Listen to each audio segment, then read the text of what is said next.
training ground. It was not nice for my family to have so many people at the door. So a couple of days, but then it's finished, and then I start doing my life in a very calm way. I was still in London. I lived there. I kept the house there. I was walking in the street. I was going to the gym. I was watching football. I went to Brazil in December, January, so get the good weather. I went to Portugal more times than normal, also to see my family. So everything in a calm way. If you ask me, it's nice to be sacked. It's nice to leave the job. It's not nice. It's not nice for me. It's not nice for anyone. But that's football. That's life, and I got it in a positive way. For someone who is so super confident as you and lives life in the public eye as you do, is there some kind of dent to the confidence when you get sacked? And is there a grieving process that you have to go through to get over it? No. You know, to be sacked is football. Many of the best managers in the history of football, they had their moment to be sacked. Of course, there are exceptions, but normally, and especially in modern football, you are in a position where it can happen to anyone. If it was a club where I gave nothing, I think would be more difficult to leave a club, to be sacked in a club where you give nothing. You are there in a period and you leave just with a bad feeling.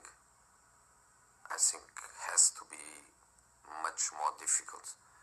When I leave a club where in 2 different periods I gave titles, in 2 different periods I gave to the fans some of the best moments as a club supporters, then you live with a feeling of I did my job,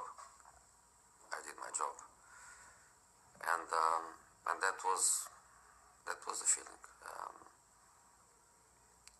I don't think they want, but even if they wanted, they couldn't delete me from Chelsea Football Club history. I don't think they want, honestly. But I'm there in their history, and they are in my history. They belong to my history too. So no reasons for bad feelings. The owner decided to sack me. The fans, they have no power.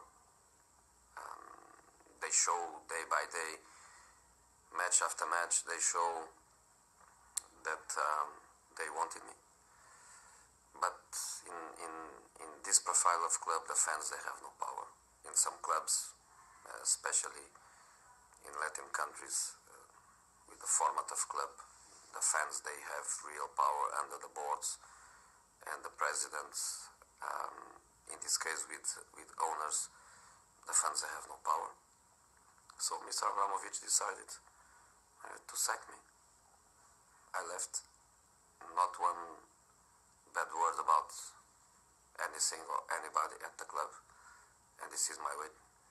Did you try and change his mind, or was it true what they said when they claimed it was a mutual decision and you both agreed it was best for both of you to part ways? No, and in my little how do you call it, statement, written statement that we published, I told exactly that was not mutual agreement. Mutual agreement was in my first period at Chelsea, where I agreed completely that it was time to change. I was very keen to change. I was more than ready to go to my adventure to other countries. I wanted to go to Spain, to Italy, and this time was not that. It was decision by the owner, and I was informed of that decision, and I accepted, obviously, in a polite way. So the same way we signed papers when I left Real Madrid to go to Chelsea. This time we signed papers to leave the club, which I did in a calm and polite way and respectful way. And then I waited for what I would prefer, which was to stay in England in the Premier League. And then I was lucky to have a big club like Man U.